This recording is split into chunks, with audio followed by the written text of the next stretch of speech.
Good morning, friends. I welcome you all for the online worship of Bangalore South Church this morning. Even this morning, as we are in the presence of God, let us turn our Bibles to Psalm 95, verses 6 and 7.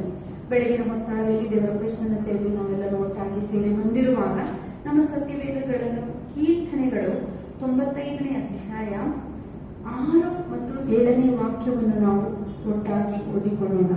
Psalm 95, 6 and 7. Come, let us bow down and worship.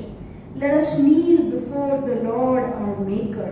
For He is our God, and we are the people of His pasture, the sheep under His care. Kannada Bible ಹೀಗೆ ಹೇಳುತ್ತೆ, ಕೀರ್ತನೆಗಳು 95ನೇ ಅಧ್ಯಾಯ 6 ಮತ್ತು 7ನೇ ವಾಕ್ಯ. ಬನ್ನಿರಿ, ಆರಾಧಿಸೋಣ, ನಮ್ಮನ್ನು ಸೃಷ್ಟಿಸಿದ ಯೆಹೋವನ ಮುಂದೆ ಮೊಣಕಾಲು ಊರೋಣ. ಆತನು ನಮ್ಮ ದೇವರು, ನಾವು ಆತನ ಪ್ರಜೆಗಳು, ಆತನು ಪರಿಪಾಲಿಸಿರುವ ಮಂದೆ ಯಾಕಿಯೂ ಆಗಿದ್ದೇವೆ. Hallelujah. Here the psalmist is giving us an invite. And what is the invite? The invite is that we might come and worship God. Who is this God? The Bible says He is our creator, number 1 in Psalm 95, and number 2, He is the ruler of everything. Hallelujah. ಈ ಕೀರ್ತನೆಯಲ್ಲಿ ಕೀರ್ತನೆಗಾರನು ನಮಗೆ ಒಂದು ಆಹ್ವಾನವನ್ನು ಕೊಡುತ್ತಾ ಇದ್ದಾನೆ. ಏನಕ್ಕಾಗಿ ಆಹ್ವಾನ? ಮೊದಲನೇ ಆಹ್ವಾನ ದೇವರನ್ನು ಆರಾಧಿಸುವುದಕ್ಕೆ. ಈ ದೇವರು ಯಾರಾಗಿದ್ದಾನೆ? ಮೊದಲನೆಯದಾಗಿ ಕೀರ್ತನೆ 95ನೇ ಅಧ್ಯಾಯ ಓದುವುದಾಗಿದ್ದರೆ ಆತನು ನಮ್ಮ ಸೃಷ್ಟಿಕರ್ತನಾಗಿದ್ದಾನೆ, ಮತ್ತು ಎರಡನೇದಾಗಿ ಆತನು ಸರ್ವವನ್ನು ಆಳ್ವಿಕೆ ಮಾಡುವಂತ ದೇವರಾಗಿದ್ದಾನೆ. What a wonderful God. God is giving us an invite. The psalmist is giving us an invite, and he says, come to the presence of God. Come and do what? Come and worship God. ಏನಕ್ಕೆ ದೇವರ ಪ್ರಸನ್ನತೆಗೆ ನಾವು ಬರಬೇಕು? ಪ್ರಾರ್ಥನೆ ಮಾಡುವುದು ಸರಿ, ನಮ್ಮ ಎಲ್ಲ ಚಿಂತಾಭಾರವನ್ನು ಆತನಿಗೆ ಒಪ್ಪಿಸುವುದು ಸರಿ, ಅದರ ಜೊತೆಯಲ್ಲಿ ಆರಾಧನೆಗಾಗಿ ಈ ಕೀರ್ತನೆಗಾರನು ಕರೆಯನ್ನು ಕೊಡುತ್ತಾ ಇದ್ದಾನೆ. Let us kneel before the Lord our God, our Maker. ನಮ್ಮನ್ನು ಸೃಷ್ಟಿಸಿದ ಸೃಷ್ಟಿಕರ್ತನ ಮುಂದೆ ಮೊಣಕಾಲೂರಿ ನಾವು ಆತನನ್ನು ಆರಾಧಿಸೋಣ ಎಂಬುದಾಗಿ ಕೀರ್ತನೆಗಾರನು ಹೇಳುತ್ತಾ ಇದ್ದಾನೆ. What is this kneeling down and worshiping God? It is one of the postures that we use to worship God. You know, whenever you go before somebody who is really that great, you will bow down before them. What is this bowing down, showing us? Number 1, it shows humility in our hearts. We are saying, you are greater and I am not so. Number 2, there is a deep reverence in our hearts as we come before a person of great standing and we say, I'm not worthy to stand before you, and that is why I bow down and I worship you. I lift my hands and I worship you. ನಾವು ಗಣ್ಯ ವ್ಯಕ್ತಿಗಳ ಮುಂದೆ ಹೋಗುವಾಗ ಬಹುತೇಕವಾಗಿ ಎಲ್ಲಾ ವಿಷಯಗಳಲ್ಲಿ ನಮಗಿಂತ ಅವರು ಗಣ್ಯರಾಗಿರುವಾಗ ಅವರ ಮುಂದೆ ನಿಲ್ಲುವುದಕ್ಕೆ ಯೋಗ್ಯತೆಯನ್ನು ನಾವು ಹೊಂದಿರುವುದಿಲ್ಲ. ಅದಕ್ಕೆ ನಾವು ಏನ್ ಮಾಡ್ತೀವಿ? ಮೊದಲನೇದಾಗಿ ಮೊಣಕಾಲು ಊರುತ್ತೀವಿ. ಮೊಣಕಾಲು ಊರುವುದು ಏನನ್ನು ಸೂಚಿಸುತ್ತದೆ? 1, ನಮ್ಮ ಹೃದಯದ ದೀನತೆ. ಎರಡನೆಯದು ನಮ್ಮಲ್ಲಿರುವಂತಹ ಭಯಭಕ್ತಿ ಅನ್ನೋದು ಸೂಚಿಸುವಂತದ್ದಾಗಿದೆ. Deep reverence, number 1. Number 2, humility in our hearts will cause us to say, I am not worthy to stand before you. That is why I kneel down and I worship you. Why I worship you? Because you are my God, and we are the people of your pasture, and we are under your care. ಏನಕ್ಕೆ ನಾವು ದೇವರನ್ನು ಆರಾಧಿಸಬೇಕು? ಯಾಕಂದ್ರೆ ದೇವರು ಮೊದಲನೇದಾಗಿ ನಮ್ಮ ಸೃಷ್ಟಿಕರ್ತನಾಗಿದ್ದಾನೆ, ಎರಡನೇದಾಗಿ ಆತನು ನಮ್ಮ ಕುರುಬನಾಗಿದ್ದಾನೆ. ಮಂದೆಯನ್ನು ನಡೆಸುವ ಹಾಗೆ ನಮ್ಮನ್ನು ಕಾಳಜಿಯಿಂದ ನಮ್ಮ ಜೀವಿತದ ಪ್ರತಿಯೊಂದು ಸಂಗತಿಗಳಲ್ಲಿ ಮುನ್ನಡೆಸುವ ಮಹೋನ್ನತನಾದ ದೇವರನ್ನು ನಾವು ಆರಾಧಿಸಬೇಕಾಗಿದೆ. ನಾವು ದೇವರನ್ನು ಯಾವಾಗಲೂ ನಾವು ಧ್ಯಾನಿಸುವಾಗ ನಮಗೆ ಗೊತ್ತಾಗುತ್ತದೆ, ದೇವರೇ, ನಾವು ಅಲ್ಪರಾಗಿದ್ದೇವೆ, ಅಯೋಗ್ಯರಾಗಿದ್ದೇವೆ, ಆದರೆ ನೀನು ಮಹೋನ್ನತನಾದ ದೇವರಾಗಿದ್ದೆ, ಮಹೋನ್ನತನಾದ ಸೃಷ್ಟಿಕರ್ತನಾಗಿದ್ದರೂ ಸಹ ನಮ್ಮನ್ನು ಮಂದೆಯ ಹಾಗೆ ನಡೆಸುವಂತ ಕುರುಬನಾಗಿದೆಯಪ್ಪ. ಅದಕ್ಕಾಗಿ ಸ್ತೋತ್ರ. ದಿನಪ್ರತಿ ದೇವರು ಕುರುಬನಂತೆ ನಮ್ಮನ್ನು ಮುನ್ನಡೆಸುವಾತನಾಗಿದ್ದಾನೆ. ನಮ್ಮನ್ನು ಕಾಯುವ ಕರ್ತನು ಆತನಾಗಿದ್ದಾನೆ. ನಮ್ಮ ಎಲ್ಲ ಇಷ್ಟಾರ್ಥಗಳನ್ನು ನೆರವೇರಿಸುವಂತ ದೇವರಾಗಿದ್ದಾನೆ. ಇಂತಹ ದೇವರನ್ನು ಆರಾಧಿಸುವುದಕ್ಕಾಗಿ ಕೀರ್ತನೆಗಾರನು ಆತ ನಮಗೆ ಆಹ್ವಾನವನ್ನು ಕೊಟ್ಟು ಹೀಗೆ ಹೇಳುತ್ತಾನೆ, ಬನ್ನಿರಿ ಆರಾಧಿಸೋಣ. The psalmist is giving us an invite. He says, come, let us worship. And this morning I would join with the psalmist and give you an invite and invite you to say, come, let us worship God. Let us bow down before Him. Let us lift our hands before Him. Let us have that reverence within our lives, on the externals, on the inside. Let us be very humble and acknowledge His greatness, because without God, you and I are nothing, but with God, we are everything. And this morning, let us tell the Lord, God, you are my everything. You are my all, oh God. I just can't imagine how I would live without you. I just can't imagine how I would pass another day without you, because you mean so much to me. There is no one like our God. And I would invite you this morning, my friend, come, let us worship our God. ದೇವರನ್ನು ಆರಾಧಿಸುವುದಕ್ಕಾಗಿ ನಿಮ್ಮನ್ನು ಆಹ್ವಾನಿಸುವುದಾಗಿದ್ದೇನೆ. ನಾವೆಲ್ಲ ಕಣ್ಣುಗಳನ್ನು ಮುಚ್ಚಿಕೊಂಡು ದೇವರನ್ನು ಹಾಡಿ ಹರಿಸಿ ಸ್ತುತಿಸಿ ಪ್ರಾರ್ಥನೆ ಮಾಡೋಣ. ತಂದೆಯಾದ ದೇವರೇ, ಕರ್ತನೇ, ನಿನ್ನ ವಾಕ್ಯಕ್ಕಾಗಿ ನಿನಗೆ ಸ್ತೋತ್ರವಾಗಲಿ. ಅಪ್ಪ, ಆರಾಧನೆಗಾಗಿ ನಮಗೆ ಆಹ್ವಾನ ಕೊಟ್ಟಿರುವಂತಹ ಸೃಷ್ಟಿಕರ್ತನೇ ನಿನಗೆ ಸ್ತೋತ್ರ. ದೇವರೇ, ನೀನು ನಮ್ಮ ಸೃಷ್ಟಿಕರ್ತನಾಗಿದ್ದರೂ ಸ್ವಾಮಿ, ದಿನಪ್ರತಿ ನಡೆಸುವಂತ ಕುರುಬನಾಗಿದೆ. ಅದಕ್ಕಾಗಿ ನನಗೆ ಸ್ತೋತ್ರವಾಗಲಿ. ಕಾಳಜಿಯಿಂದ ಸ್ವಾಮಿ ಕರ್ತನೇ ನಮ್ಮನ್ನು ಕೊಂಡೊಯ್ಯುವಂತಹ ದೇವರು ನೀನಾಗಿದೆ. ಅದಕ್ಕಾಗಿ ನನಗೆ ಸ್ತೋತ್ರ. ಬೆಳಗಿನ ಹೊತ್ತಾರೆಯಲ್ಲಿ ಆರಾಧನೆ ಮಾಡುವಂತಹ ಪ್ರತಿಯೊಬ್ಬರನ್ನು ಆಶೀರ್ವದಿಸು. ಪ್ರತಿಯೊಬ್ಬರು ಹೃದಯದ ದೀನತೆಯಿಂದ ಭಯಭಕ್ತಿಯಿಂದ ಸ್ವಾಮಿ ನಿನ್ನನ್ನು ಆರಾಧನೆ ಮಾಡುವುದಕ್ಕಾಗಿ ನೀನು ತಾನು ಎಲ್ಲರಿಗೂ ಸಹಾಯ ಮಾಡಬೇಕೆಂಬುದಾಗಿ ದೇವರೇ ನಾವು ನಿನ್ನಲ್ಲಿ ಬೇಡಿಕೊಳ್ಳುತ್ತೇವೆ. ಬೆಳಗಿನ ಹೊತ್ತಾರೆಯಲ್ಲಿ ನಮ್ಮ ಆತ್ಮ ಪ್ರಾಣ ಶರೀರಗಳ ಸಹಿತವಾಗಿ ನಾವು ನಿನ್ನನ್ನು ಆರಾಧಿಸುವುದಕ್ಕಾಗಿ ನಮಗೆ ಕೃಪೆ ಮಾಡಿಕೊಡುವುದಾಗಿ ಬೇಡಿಕೊಳ್ಳುತ್ತೇವೆ. ಹಾಗೆ ಮಾಡುತ್ತೀರಿ ದೇವರೇ, ಅದಕ್ಕಾಗಿ ಸ್ತೋತ್ರ. ಎಲ್ಲ ಘನಮಾನ ಮಹಿಮೆಯನ್ನು ನಿಮಗೆ ಸಲ್ಲಿಸಿ ಯೇಸು ನಾಮದಲ್ಲಿ ಬೇಡಿ ಹೊಂದಿದ್ದೇವೆ ತಂದೆಯಾದ ದೇವರೇ. ಆಮೇನ್, ಆಮೇನ್. Hallelujah. This morning, let us sing this song. Come, bless the Lord, all His servants of the Lord who stand by night in the house of the Lord. Lord.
Lord, we have tasted your goodness many, many times in our lives, oh God. Father, your word says your mercies are new every morning, and great is your faithfulness, oh God. Father, we just thank you. Lord, we have tasted of the goodness of the Lord in the land of the living, and we worship you.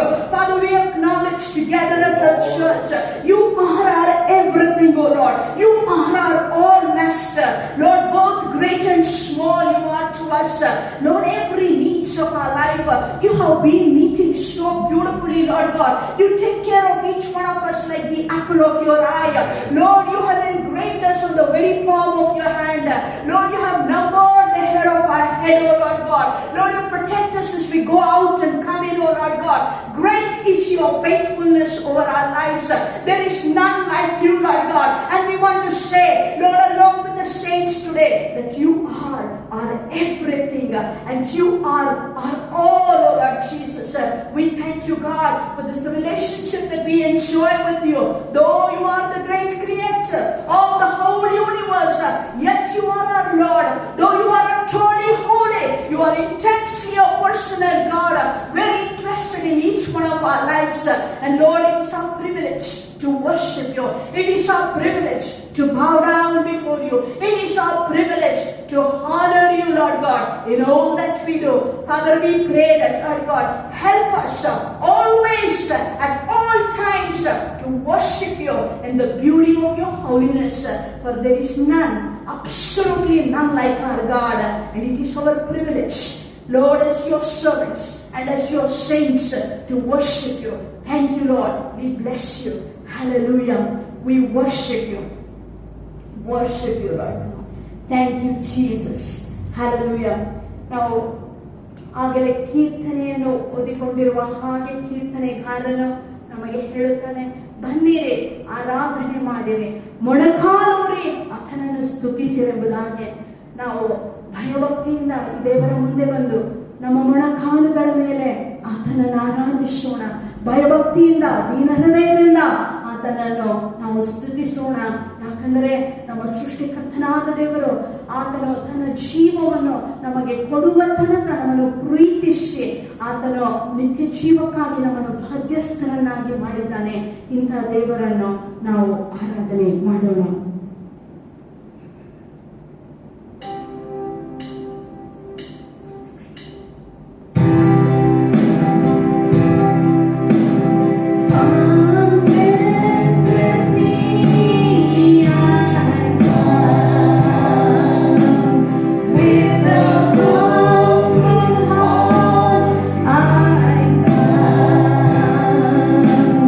Bowing down before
ಸ್ವರ್ಗೀಯ ತಂದೆ, ಯಾವಾಗಲೂ ನಿನ್ನಲ್ಲಿ ನೆಲೆಗೊಂಡಿರುವುದಕ್ಕಾಗಿ ನಮಗೆ ಸಹಾಯ ಮಾಡು.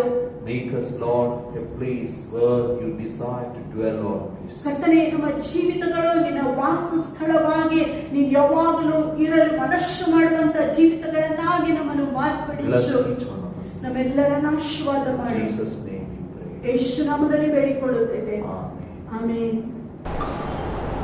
Good morning, friends. Welcome back to Bangalore South Church. Bengaluru south ಸಭೆಗೆ ನಿಮ್ಮೆಲ್ಲರನ್ನು ಆಹ್ವಾನಿಸುತ್ತೇವೆ. We are in the Pilgrim Psalms. ಯಾತ್ರೆ ಗೀತೆಯಲ್ಲಿ ನಾವಿದ್ದೇವೆ. Psalm 120 to Psalm 134 is Pilgrim Psalms.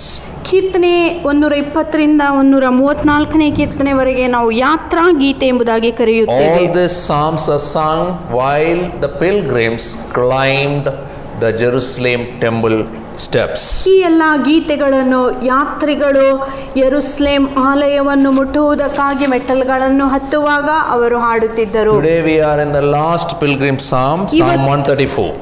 ಇಂದು ನಾವು ಕೊನೆಯ ಯಾತ್ರಾ ಗೀತದಲ್ಲಿದ್ದೇವೆ. ಕೀರ್ತನೆಗಳು 134. The pilgrims has climbed and they reached the topmost, and now they are in the presence of the holy temple. ಈಗ ಯಾತ್ರಿಗಳೆಲ್ಲ ಆ ಒಂದು ಆಲಯವನ್ನು ಆಗಲೇ ತಲುಪಿದ್ದಾರೆ. ಬೆಟ್ಟದ ತುದಿಯಲ್ಲಿ ಅವರು ಸೇರಿಕೊಂಡಿದ್ದಾರೆ. This is the second shortest psalm of the Bible. ಇಡೀ ಸತ್ಯವೇದದಲ್ಲಿ ಸಂಕ್ಷಿಪ್ತವಾದ ಕೀರ್ತನೆಗಳಲ್ಲಿ ಇದು ಎರಡನೇ ಕೀರ್ತನೆ The ಆಗಿರುತ್ತದೆ. shortest psalm is Psalm 117. 117ನೆಯ ಕೀರ್ತನೆ ಅದು ಸಂಕ್ಷಿಪ್ತವಾದಂತ ಕೀರ್ತನೆ. This psalm is a night service psalm. ಈ ಒಂದು ಕೀರ್ತನೆ ರಾತ್ರಿ ಸೇವೆಯ ಕೀರ್ತನೆಯಾಗಿದೆ. The temple of God in Jerusalem is available for worship 24/7. It may not be available for its businesses, but it is always open for worship. ಯೆರೂಸಲೇಮಿನಲ್ಲಿರುವಂಥ ಆಲಯವು 24 ಗಂಟೆ ಆರಾಧನೆಗಾಗಿ ತೆರೆಯಲ್ಪಟ್ಟಿದೆ. ವ್ಯಾಪಾರಕ್ಕಾಗಿ 24 ಗಂಟೆ ತೆರೆಯದಿದ್ದರೂ ಸಹ ಆರಾಧನೆಗೋಸ್ಕರ ಹಗಲು ರಾತ್ರಿ ಅದು ತೆರೆದಿದೆ. This is a benediction psalm to the whole pilgrim psalms. ಈ ಎಲ್ಲಾ ಕೀರ್ತನೆಗೆ, ಈ ಯಾತ್ರೆ ಗೀತೆಗಳಿಗೆ ಇದು ಒಂದು ಅಂತ್ಯಾಶೀರ್ವಾದವಂತ ಕೀರ್ತನೆಯಾಗಿದೆ. The pilgrims know very clearly that they are strangers in this world. They are always in a journey, and they know very clearly that life is a temporary assignment in this earth. ಈ ಯಾತ್ರಿಗಳಿಗೆಲ್ಲ ಒಂದು ವಿಷಯ ಗೊತ್ತಿದೆ. ಅದೇನೆಂದರೆ ಈ ಒಂದು ಲೋಕದಲ್ಲಿ ಅವರ ಪ್ರಯಾಣವು ಒಂದು ಪರಕೀಯರ ಪ್ರಯಾಣವಾಗಿರುತ್ತದೆ. ಲೋಕದಲ್ಲಿ ಅವರ ಕಾಲಾವಧಿಯು ಅದು ತಾತ್ಕಾಲಿಕವಾದ ಕಾಲಾವಧಿ. ಈ ಲೋಕವು ಅವರ ಸ್ವಂತವಲ್ಲ ಎಂಬುದಾಗಿ ಅವರು ತಿಳಿದುಕೊಂಡಿದ್ದಾರೆ. Shall we read Psalm 134? ಕೀರ್ತನೆಗಳು 134ನೇ ಅಧ್ಯಾಯವನ್ನು ಓದಿಕೊಳ್ಳೋಣ. Praise the Lord, all you servants of the Lord who minister by night in the house of the Lord. ಯೆಹೋವನ ಆಲಯದಲ್ಲಿ ಪ್ರತಿ ರಾತ್ರಿ ಸೇವೆ ಸಲ್ಲಿಸುವ ಯೆಹೋವನ ಎಲ್ಲಾ ಸೇವಕರೇ, ಯೆಹೋವನನ್ನು ಸ್ತುತಿಸಿರಿ.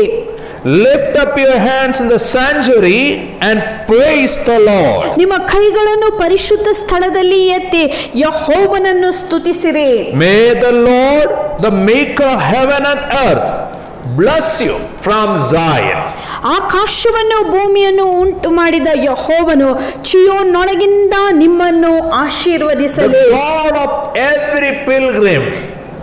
ಪ್ರತಿಯೊಬ್ಬ ಯಾತ್ರಿಕನ ಮುಖ್ಯ ಉದ್ದೇಶವು Their goal is to bless God and to be blessed by God. ಅವರ ಉದ್ದೇಶ ಇದೇ ಆಗಿರುತ್ತದೆ, ಯೆಹೋವನನ್ನು ಸ್ತುತಿಸುವುದಕ್ಕಾಗಿ, ಯೆಹೋವನಿಂದ ಆಶೀರ್ವಾದವನ್ನು ಪಡೆಯುವುದಕ್ಕಾಗಿ. Before they started the pilgrim journey, they were praying and worshiping God. Throughout the pilgrim journey, they memorized the Psalm 122, 121, all that psalms, and they sang it to God, to each other, encouraging. And now they are in the pinnacle of the temple place, and there they still worship God. ಯಾತ್ರೆಯನ್ನು ತೊಡಗುವಕ್ಕಿಂತ ಮುಂಚೆ ಅವರು ದೇವರನ್ನು ಆರಾಧಿಸಲಾರಂಭಿಸಿದರು. ಯಾತ್ರೆಯ ಪ್ರಯಾಣದಲ್ಲೇ ಅವರು ಅನೇಕ ಗೀತೆಗಳನ್ನು ಕಂಠಪಾಠ ಮಾಡಿಕೊಂಡು 121, 22, 123 ಈ ತರ ಕೀರ್ತನೆಗಳನ್ನು ಅವರು ಬಾಯ್ಪಾಠವಾಗಿ ದೇವರಿಗೆ ಹಾಡುತ್ತಾ ಇದ್ದರು. ಹೃದಯದ ಅಂತರದಿಂದ ಅವರು ಹಾಡುತ್ತಾ ಮೆಟ್ಟಲನ್ನೇರುವಾಗಲೇ ಮೊದಲು ಸಹ ಅವರು ದೇವರನ್ನು ಸ್ತುತಿಸುತ್ತಲೇ ಇದ್ದಾರೆ. ಈಗ ಆಲಯವನ್ನು ಮುಟ್ಟಿದ ನಂತರ ಸಹ ಅವರು ದೇವರನ್ನು ಸ್ತುತಿಸಿ ಕೊಂಡಾಡುತ್ತಿದ್ದಾರೆ. Verses 1 and 2 is all about blessing the Lord. 1 ಮತ್ತು 2ನೇ ವಾಕ್ಯವು ದೇವರನ್ನು ಸ್ತುತಿಸುವುದರ ಬಗ್ಗೆ ಬರೆಯಲ್ಪಟ್ಟಿದೆ. Verse 3 is all about being blessed by the Lord. 3ನೇ ವಾಕ್ಯವು ದೇವರಿಂದ ನಾವು ಪಡೆದುಕೊಳ್ಳುವಂತ ಆಶೀರ್ವಾದದ ಬಗ್ಗೆ ಬರೆಯಲ್ಪಟ್ಟಿದೆ. First, let's see verse 1 and 2. Bless the Lord. ಮೊದಲನೆಯ ವಾಕ್ಯ 1, 2ನೇ ವಾಕ್ಯ ಮೊದಲನೆಯ ವಿಷಯ, ಯೆಹೋವನನ್ನು ಸ್ತುತಿಸಿರಿ. Whom should you bless? ಯಾರನ್ನು ನೀವು ಸ್ತುತಿಸಬೇಕು? It is the maker of heaven and the earth. ಭೂಮ್ಯಾಕಾಶವನ್ನುಂಟು ಮಾಡಿದ ಯೆಹೋವನನ್ನು ನೀವು ಸ್ತುತಿಸಬೇಕು. No created gods you should worship. You should worship only the God who created you. ಸೃಷ್ಟಿಗಳನ್ನಲ್ಲ, ಆದರೆ ಸೃಷ್ಟಿಯನ್ನೇ ಸೃಷ್ಟಿಸಿದಂತ ಸೃಷ್ಟಿಕರ್ತನನ್ನು ನೀವು ಆರಾಧಿಸಬೇಕು. These are the days we have designer babies. ಈ ದಿನಗಳಲ್ಲಿ ನಾವು ಇಷ್ಟ ಪ್ರಕಾರ ಮಾಡಿರುವಂತ ಮಕ್ಕಳನ್ನು But ಪಡೆದುಕೊಳ್ಳುತ್ತಿದ್ದಾರೆ. nobody can design a dad or a mom. ತಂದೆಯನ್ನಾಗಲಿ ಅಥವಾ ತಾಯಿಯನ್ನಾಗಲಿ ಸೃಷ್ಟಿಸುವುದಕ್ಕೆ ರೂಪಿಸುವುದಕ್ಕೆ ಯಾರಿಂದಲೂ ಸಾಧ್ಯವಿಲ್ಲ. We all are created beings and our God has created the whole world. ನಾವೆಲ್ಲರೂ ಸೃಷ್ಟಿಸಲ್ಪಟ್ಟಂತ ವ್ಯಕ್ತಿಗಳಾಗಿದ್ದೇವೆ ಮತ್ತು ನಮ್ಮ ದೇವರು ಸಮಸ್ತ ಲೋಕವನ್ನೇ ಉಂಟು And ಮಾಡಿದ್ದಾನೆ. we have to worship Him. ಆತನನ್ನೇ ನಾವು ಆರಾಧಿಸಬೇಕು. Whom we have to worship? ಯಾರನ್ನ The ಆರಾಧಿಸಬೇಕು? Lord. ಕರ್ತನನ್ನು, ಯೆಹೋವನನ್ನು. That is repeated 3 times in this chapter. ಈ ಒಂದು ಅಧ್ಯಾಯದಲ್ಲಿ ಯೆಹೋವ ಎಂಬ ಪದವನ್ನು 3 ಸಾರಿ ಹೇಳಲ್ಪಟ್ಟಿದೆ. Who is that Lord? ಆ ಯೆಹೋವನು ಯಾರಾಗಿದ್ದಾನೆ? Yahweh. ಆತನು ಯೆಹೋವ Who is ದೇವರಾಗಿದ್ದಾನೆ. always present. ಆತನು ಯಾವಾಗಲೂ Who is ಉಪಸ್ಥಿತನಾಗಿದ್ದಾನೆ. always watching over our life. ಆತನು ಯಾವಾಗಲೂ ನಮ್ಮನ್ನು ಕಾಯುವ Nobody ಕರ್ತನಾಗಿದ್ದಾನೆ. can hide from Him. ಆತನಿಂದ ಬಚ್ಚಿಟ್ಟುಕೊಳ್ಳುವುದಕ್ಕೆ ಯಾರಿಗೂ He ಸಾಧ್ಯ knows ಇಲ್ಲ. our heart. ಆತನು ನಮ್ಮ ಹೃದಯವನ್ನು He knows our mind. ನಮ್ಮ ಮನಸ್ಸುಗಳನ್ನು And that's ತಿಳಿದಾತನಾಗಿದ್ದಾನೆ. why we should worship Him. ಆದ್ದರಿಂದಲೇ ನಾವು ಆತನನ್ನು If ಆರಾಧಿಸಬೇಕು. we fear Him, ನಾವು ಆತನಿಗೆ ಭಯಪಟ್ಟು we ನಡೆಯುವುದಾಗಿದ್ದರೆ won't have any other fears. ಇನ್ಯಾವ ಭಯವೂ ನಮಗೆ ಉಪದ್ರ ಕೊಡುವುದಕ್ಕೆ ಸಾಧ್ಯವಿಲ್ಲ. Bible says, ದೇವರ ವಾಕ್ಯ ಹೇಳುತ್ತದೆ, Jesus said, ಯೇಸು ಸ್ವಾಮಿ ಹೀಗೆ ಹೇಳಿದರು, blessed are the pure in the heart. ಶುದ್ಧರು ಅವರು ಧನ್ಯರೆಂಬುದಾಗಿ. They will see ಅವರು God. ಯೆಹೋವನನ್ನು ದೇವರನ್ನು ನೋಡುತ್ತಾರೆ. When our heart, the emotional place of our life, ನಮ್ಮ ಹೃದಯ ಎಂಬುದಾಗಿ ಹೇಳುವಾಗ ನಮ್ಮ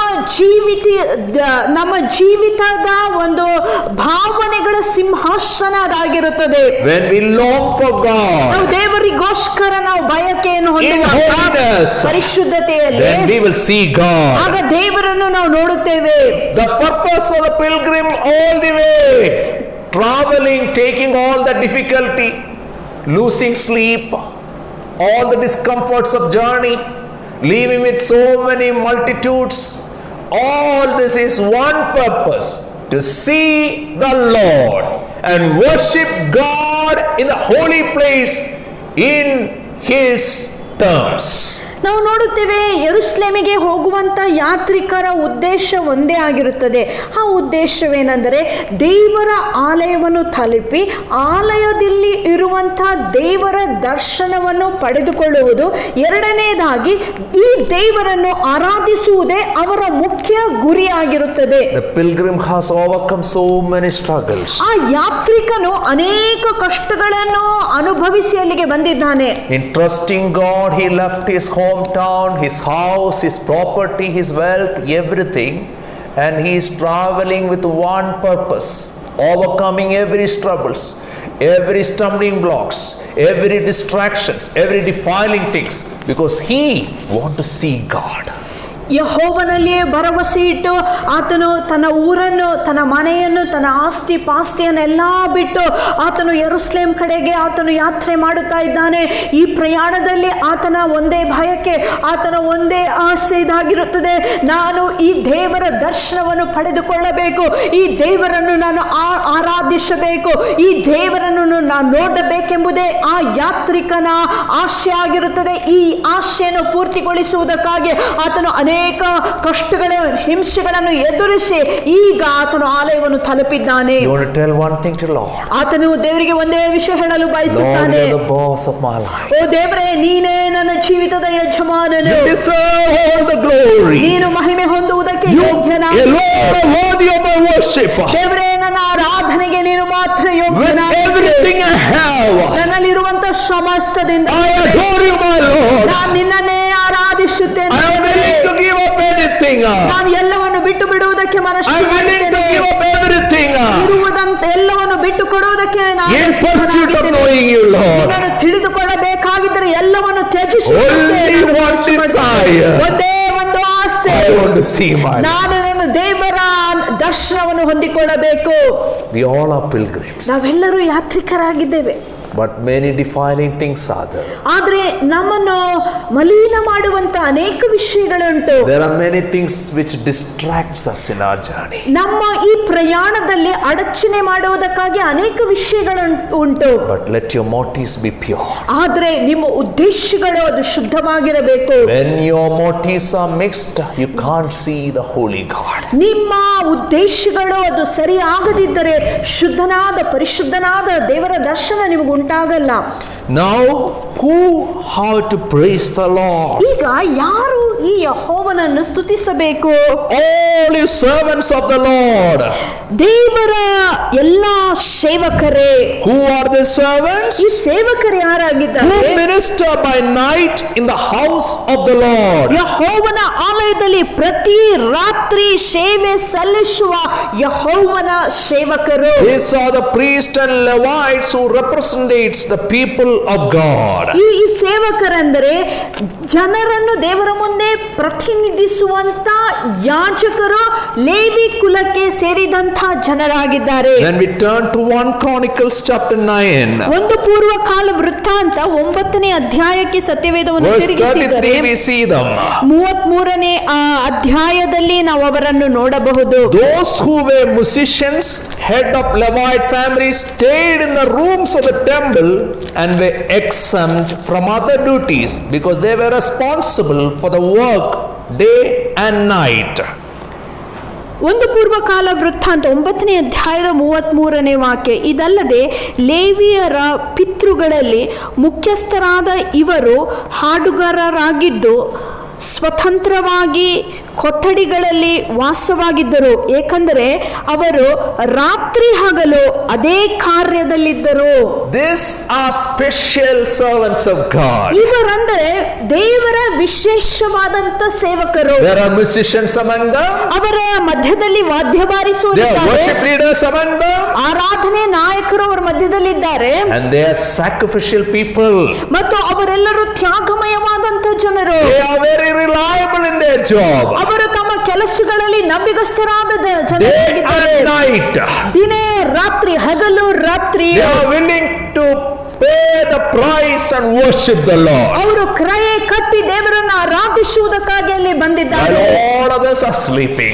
ಎಲ್ಲರೂ ನಿದ್ದೆ ಮಾಡುತ್ತಿರುವಾಗ When all others are enjoying and going with business as usual life. ಪ್ರತಿಯೊಬ್ಬರು ತಮ್ಮ ಜೀವಿತದಲ್ಲಿ ಮನೋರಂಜನೆಯ ಜೀವಿತವನ್ನು ಮುನ್ನಡೆಸುವಾಗ These people are ever ready in worshiping the living God. ಈ ಜನರು ಸತತವಾಗಿ ದೇವರನ್ನು ಆರಾಧಿಸುವುದರಲ್ಲಿ ಸಿದ್ಧರಾಗಿದ್ದಾರೆ. They not only worship the Lord, ಅವರು ದೇವರನ್ನು ಆರಾಧನೆ ಮಾಡುವುದು they ಮಾತ್ರವಲ್ಲ, help others also to worship the Lord. ಇತರರು ಸಹ ಆರಾಧನೆ ಮಾಡುವುದಕ್ಕಾಗಿ ಅವರು ಸಹಾಯ Now ಮಾಡುತ್ತಿದ್ದಾರೆ. what are the worship that is happening in the night?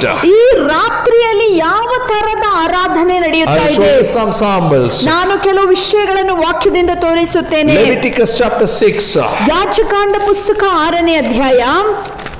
In Leviticus chapter 6 we'll see burnt offering. ನಾವು ನೋಡುತ್ತೇವೆ ಯಾಜಕ ಕಾಂಡ 6ನೇ ಅಧ್ಯಾಯದಲ್ಲಿ ದಹನ ಯಜ್ಞವನ್ನು ನಾವು ನೋಡಬಹುದು. Leviticus chapter 6, 8 and 9. ಯಾಜಕ ಕಾಂಡ 6ನೇ ಅಧ್ಯಾಯ 8 ಮತ್ತು 9ನೇ The ವಾಕ್ಯ. Lord said to Moses, give Aaron and his sons this command. These are the regulations for the burnt offering. The burnt offering is to remain on the altar hearth throughout the night till morning, and the fire must be kept burning on the altar. ಯೆಹೋವನು ಮೋಶೆಯೊಂದಿಗೆ ಮಾತನಾಡಿ ಆರೋನನಿಗೂ ಅವನ ಪುತ್ರರಿಗೂ ಆಜ್ಞಾಪಿಸಿ ಹೀಗೆ ಹೇಳು, ಇದು ದಹನ ಬಲಿಯ ನಿಯಮವಾಗಿದೆ. ದಹನ ಬಲಿ ಇಡೀ ರಾತ್ರಿ ಅಂದರೆ ಬೆಳಗಿನವರೆಗೆ ಬಲಿಪೀಠದ ಮೇಲೆ ಇರಬೇಕು. ಬಲಿಪೀಠದ ಬೆಂಕಿಯು ಅದರೊಳಗಿಂದ ಸುಡುತ್ತಾ ಇರುವುದು. Burnt offering refers to total surrender.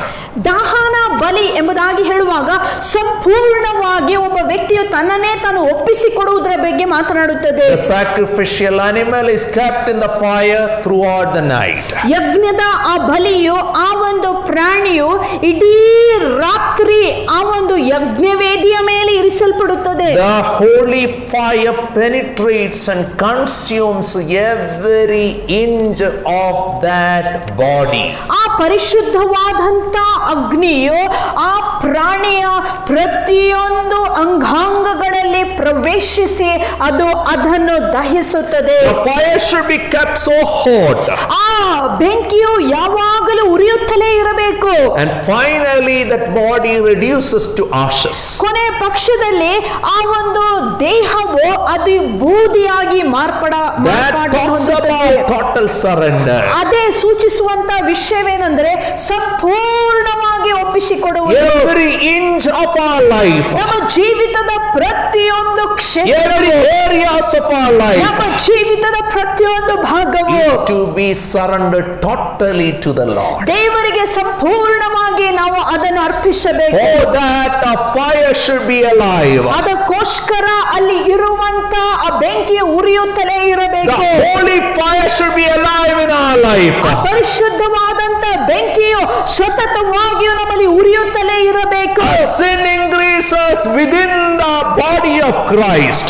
ಸಭೆ ಒಳಗಡೆ ಪಾಪವು ಹೆಚ್ಚುತ್ತಲೇ ಇರುವಾಗ Many people's love will grow cold. ಅನೇಕರ ಪ್ರೀತಿಯು ಅದು ತಣ್ಣಗಾಗಿ ಹೋಗುತ್ತದೆ. But Jesus reminds us, ಆದ್ರೆ ಯೇಸು ಸ್ವಾಮಿ ನಮಗೆ ಮರುಜ್ಞಾಪಿಸುತ್ತಾನೆ, one who endures till the end. ಕೊನೆಯ ತನಕ ತಾಳ್ಮೆಯಿಂದ ಮುಂದುವರಿಯುವನು. Without his love growing cold for the Lord, ದೇವರಿಗೋಸ್ಕರ ಆತನ ಪ್ರೀತಿಯು ಎಂದಿಗೂ such ತಣ್ಣಗಾಗದಿದ್ದರೆ people will be saved. ಇಂತಹ ಜನರು ಮಾತ್ರವೇ To keep ರಕ್ಷಿಸಲ್ಪಡುತ್ತಾರೆ.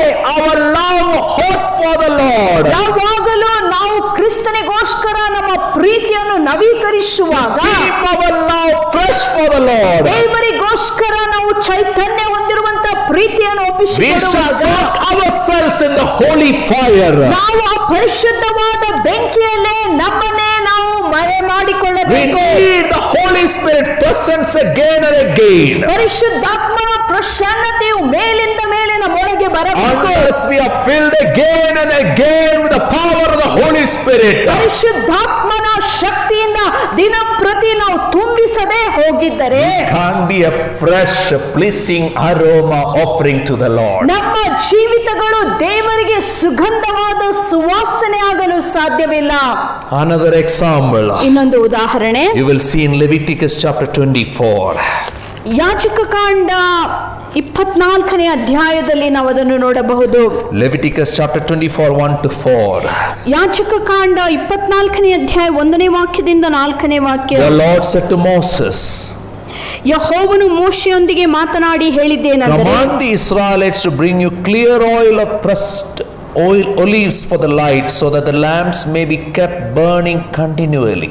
ಬೆಳಕಿಗೋಸ್ಕರ ದೀಪಗಳು ಯಾವಾಗಲೂ ಉರಿಯುವಂತೆ ಅವರು ಕುಟ್ಟಿದ ಶುದ್ಧವಾದ ಓಲಿವ್ ಎಣ್ಣೆಯನ್ನು ನನ್ನ ಬಳಿಗೆ ತರುವಂತೆ ನೀನು ಇಸ್ರಾಯೇಲರಿಗೆ ಆಜ್ಞಾಪಿಸಬೇಕು. Outside the curtain of the testimony in the tent of meeting, Aaron is to tend the lamps before the Lord from evening till morning continually.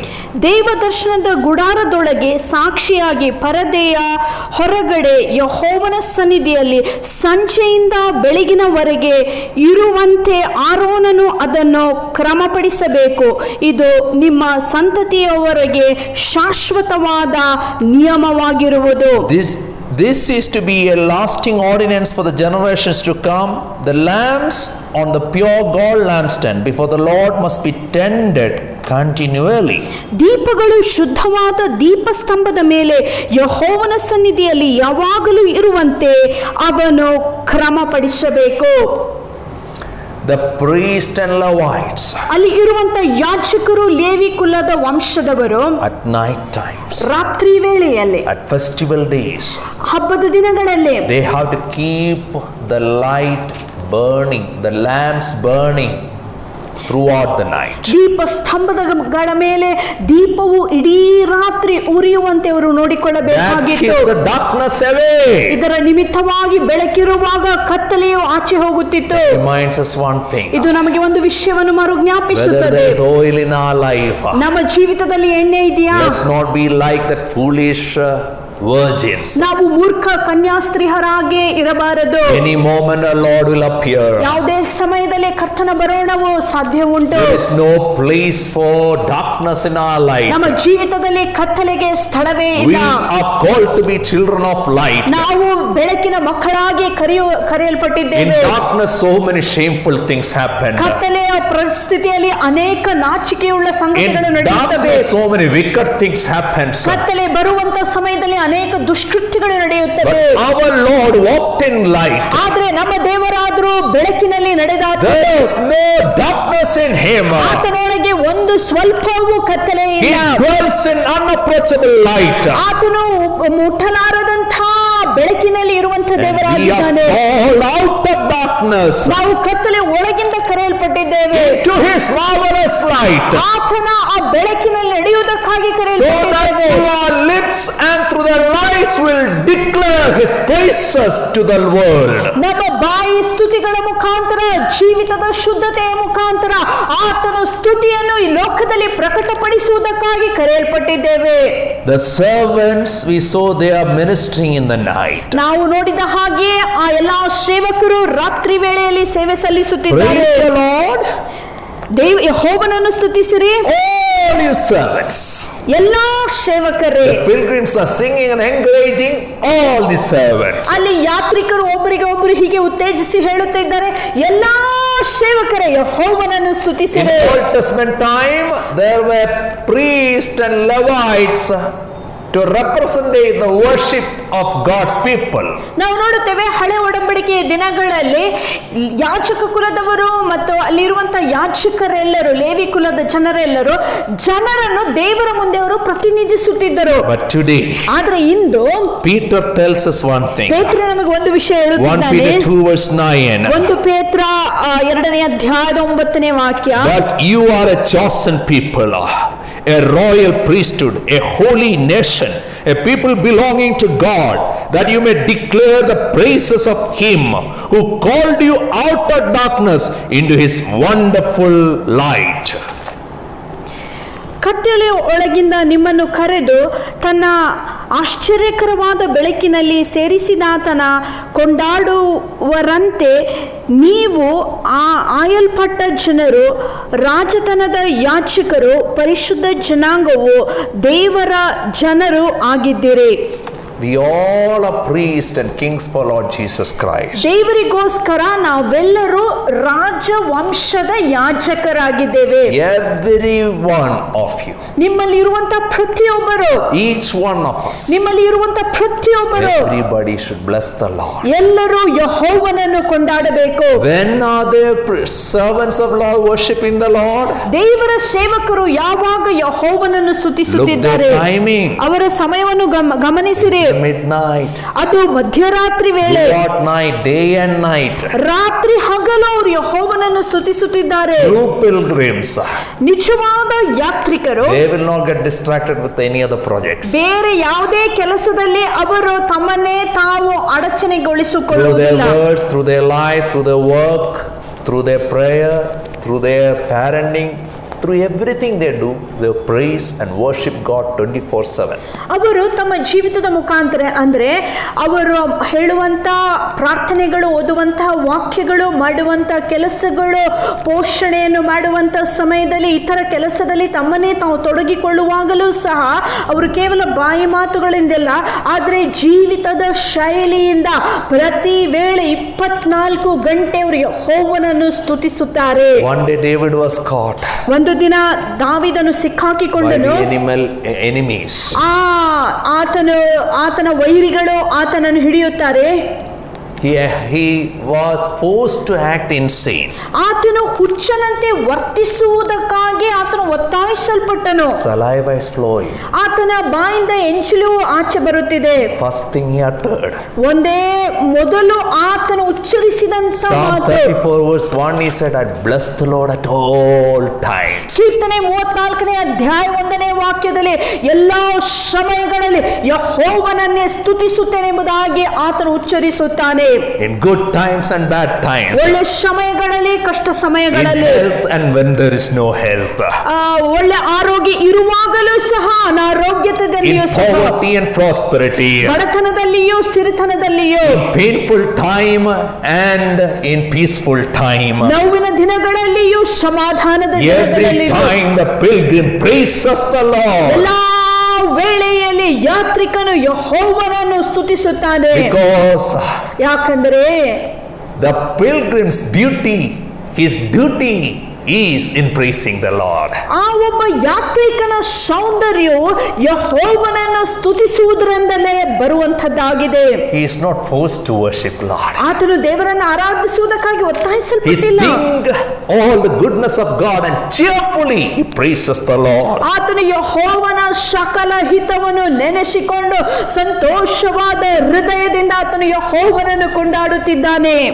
And we are called to praise the Lord all time. ಎಲ್ಲಾ ಸಮಯದಲ್ಲಿ ದೇವರನ್ನು ಆರಾಧಿಸುವುದಕ್ಕಾಗಿ ನಾವು ಕರೆಯಲ್ಪಟ್ಟಿದ್ದೇವೆ. Next it talks about how we praise the Lord, the postures of worship. ಮುಂದೆ ಆತನು ಹೇಗೆ ಹೇಳುತ್ತಾನೆ, ನಾವು ಯಾವ ದೈಹಿಕ ಸ್ಥಿತಿಯಲ್ಲಿ ದೇವರನ್ನು ಆರಾಧಿಸಬೇಕೆಂಬುದಾಗಿ. Our body language talks about our heart language. ನಾವು ಯಾವ ರೀತಿ ದೈಹಿಕವಾಗಿ ವರ್ತಿಸುತ್ತೇವೋ ಅದು ಒಂದು ವಿಷಯವನ್ನು ತೋರಿಸುತ್ತದೆ. ಅಂದ್ರೆ ನಮ್ಮ ಹೃದಯದ ಪರಿಸ್ಥಿತಿ ಏನಾಗಿದೆ.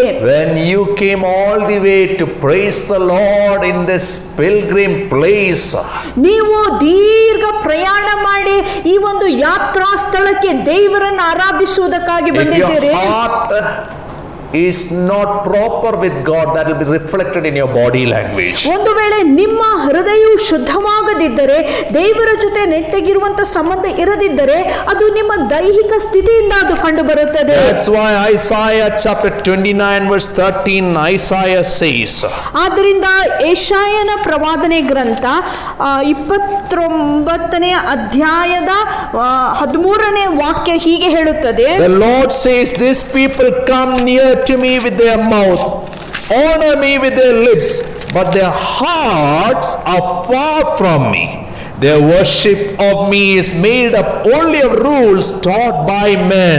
ಯೆಹೋವನು ಹೇಳುವುದೇನೆಂದರೆ, ಈ ಜನರು ಬಾಯಿಯಿಂದ ನನ್ನನ್ನು ಸಮೀಪಿಸಿ ತಮ್ಮ ತುಟಿಗಳಿಂದ ನನ್ನನ್ನು ಸನ್ಮಾನಿಸುತ್ತಾರೆ, ಆದರೆ ತಮ್ಮ ಹೃದಯವನ್ನು ನನಗೆ ದೂರ ಮಾಡಿಕೊಂಡು ಬಾಯಿಪಾಠವಾಗಿ ಕಲಿತುಕೊಂಡಿರುವ ಮನುಷ್ಯರ ಆಜ್ಞೆಗಳ ಸರಿಯಾಗಿ ಭಯವನ್ನು ಮಾತ್ರ ನನ್ನಲ್ಲಿಟ್ಟಿದ್ದಾರೆ. Your heart language to God and your body language to God should be same.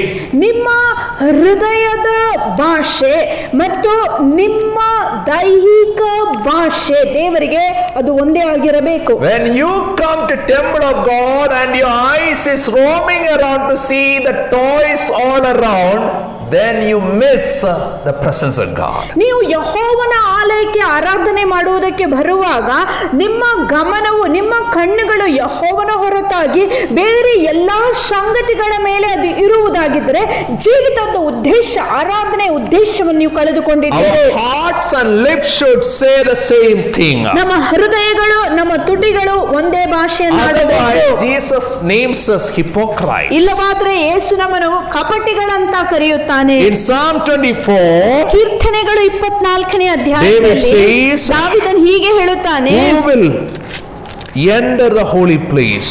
ದೇವರ ಪವಿತ್ರ ಆಲಯವನ್ನು ಪ್ರವೇಶಿಸುವುದಕ್ಕೆ ಯಾರಿಂದ ಆದೀತು? Who may ascend the hill of the Lord, who may stand in his holy place? ಯೆಹೋವನ ಆಲಯವನ್ನು ತಲುಪುವುದಕ್ಕೆ ಯಾರಿಗಾಯಿತು? ಆ ಪರಿಶುದ್ಧವಾದ ಸ್ಥಳದಲ್ಲಿ ನಿಲ್ಲುವುದಕ್ಕೆ ಯಾರಿಗಾಗಿತ್ತು? Who has clean hands and a pure heart, ಶುದ್ಧವಾದ ಕೈಗಳು, ಶುದ್ಧವಾದ ಹೃದಯವನ್ನು ಹೊಂದಿರುವಂತ ವ್ಯಕ್ತಿ ಮಾತ್ರವೇ ಅಲ್ಲಿ ಪ್ರವೇಶಿಸುವುದಕ್ಕೆ ಸಾಧ್ಯ. Unless we have clean hands and pure heart, we can't see the holy God. ನಮ್ಮ ಕೈಗಳು ಸ್ವಚ್ಛವಾಗದಿದ್ದರೆ, ನಮ್ಮ ಹೃದಯವು ಅದು ಶುದ್ಧವಾಗದಿದ್ದರೆ ಪರಿಶುದ್ಧ ದೇವರ ದರ್ಶನವು ನಮಗೆ ಸಿಗಲ್ಲ. In our journey, sometimes our hand will become dirty. ಪ್ರಯಾಣದ ಸಮಯದಲ್ಲಿ ಕೆಲವೊಂದು ಸಾರಿ ನಮ್ಮ ಕೈ ಕೊಳೆಯಾಗಲು ಸಾಧ್ಯವಿದೆ. Our heart will be blocked with so many other things. ನಮ್ಮ ಹೃದಯವು ಬೇರೆ ಅನೇಕ ವಿಷಯಗಳಿಂದ ಬಾಧಿಸಲ್ಪಡಬಹುದು. But let's remove every blockage. ಆದರೆ ಆ ಎಲ್ಲ ಶುದ್ಧತೆಯನ್ನು ನಾವು ತೆಗೆದು Let's ಬಿಡೋಣ. clean our hands. ನಮ್ಮ ಕೈಗಳನ್ನು ಶುದ್ಧವಾಗಿ And ಮಾಡಿಕೊಳ್ಳೋಣ. invite the holy presence of God to abide in us always. ದೇವರ ಶುದ್ಧವಾದ ಪರಿಶುದ್ಧವಾದ ಪ್ರಸನ್ನತೆ ಯಾವಾಗಲೂ ನಮ್ಮಲ್ಲಿ ನೆಲೆಗೊಂಡಿರುವುದಕ್ಕಾಗಿ ನಾವು ದೇವರನ್ನು ಆಹ್ವಾನಿಸೋಣ. Now here we can see in Psalm 134. ಕೀರ್ತನೆ 134ನೇ ಅಧ್ಯಾಯದಲ್ಲಿ ನೋಡುತ್ತೇವೆ. The first is praise the Lord. ಮೊದಲು ಯೆಹೋವನನ್ನು ಸ್ತುತಿಸುವುದು. In the verse 3 you will see verse 1 and 2 is praise the Lord, 2 times is translated. 1-2ನೇ ವಾಕ್ಯದಲ್ಲಿ ಯೆಹೋವನನ್ನು ಸ್ತುತಿಸಿರಿ ಎಂಬುದಾಗಿ 2 ಸಾರಿ ಬರೆಯಲ್ಪಟ್ಟಿದೆ. And third verse it is written bless. 3ನೇ ವಾಕ್ಯದಲ್ಲಿ ಆಶೀರ್ವದಿಸಿರಿ ಎಂಬುದಾಗಿ If ಬರೆಯಲ್ಪಟ್ಟಿದೆ. you study that in Hebrew Bible, see the praise and the bless all is same word barak. ಸ್ತುತಿ ಅಥವಾ ಆರಾಧಿಸಿರಿ ಎಂಬುದಾಗಿ, ಆಶೀರ್ವದಿಸಿ ಎಂಬುದಾಗಿ ಹೇಳುವಾಗ ಇಬ್ರಿಯ ಭಾಷೆಯಲ್ಲಿ ಒಂದೇ ಶಬ್ದ ಉಪಯೋಗಿಸಲ್ಪಟ್ಟಿದೆ. ಆ ಶಬ್ದವು ಬಾರಾಕ್ ಆಗಿರುತ್ತದೆ. You may not be knowing barak word. Remember Barack Obama. Fast you can remember that ಒಂದು ವೇಳೆ word. ಬಾರಾಕ್ ನಿಮಗೆ ನೆನಪಿಗೆ ಬರದಿದ್ದರೆ ಬಾರಾಕ್ ಒಬಾಮಾ ಅವರ ಹೆಸರನ್ನು ನೀವು ಮರುಜ್ಞಾಪಿಸಿಕೊಳ್ಳುವುದಾಗಿದ್ದರೆ ಈ ಶಬ್ದ ನಿಮಗೆ Barak ಗೊತ್ತಾಗುತ್ತದೆ. means praise or bless. ಬಾರಾಕ್ ಎಂಬುದಾಗಿ ಹೇಳುವಾಗ ಅದು ಆರಾಧನೆ ಮಾಡಿರಿ ಅಥವಾ ಸ್ತುತಿಸಿರಿ.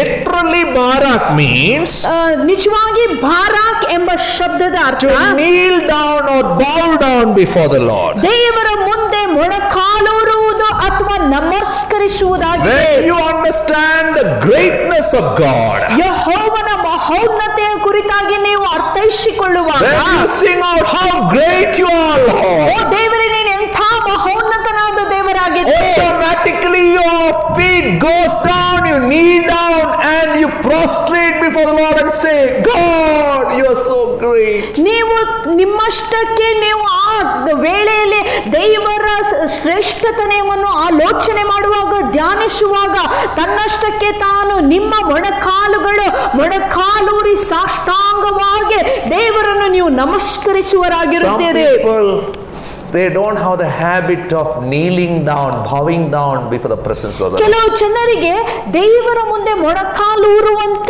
ಆ ಒಂದು ರೂಢಿ ಅಥವಾ ಹವ್ಯಾಸವು ಅವರಿಗೆ ಇರಲ್ಲ. Practice that. ಆದ್ರೆ ನೀವು ಅದನ್ನು ರೂಢಿ ಮಾಡಿಕೊಳ್ಳಬೇಕು. Because in heaven we have to bow down before the Lord. ಯಾಕಂದ್ರೆ ನಾವು ಸ್ವರ್ಗಕ್ಕೆ ಹೋಗುವಾಗ ಅಲ್ಲಿ ಯೆಹೋವನ ಮುಂದೆ ನಾವು ಮೊಣಕಾಲೂರಬೇಕು. If you don't have any health problems, practice it. ನಿಮಗೆ ಯಾವುದೇ ಆರೋಗ್ಯದ ಸಮಸ್ಯೆ ಇಲ್ಲದಿದ್ದರೆ ನೀವು ಮೊಣಕಾಲೂರಿ ಪ್ರಾರ್ಥನೆ ಮಾಡುವಂತ ಹವ್ಯಾಸವನ್ನು ಹೊಂದಿಕೊಳ್ಳಬೇಕು. That's a good posture. ಅದು ಒಂದು ಒಳ್ಳೆ ರೂಢಿಯಾಗಿರುತ್ತದೆ. Here we can see the ministers are ministering, standing.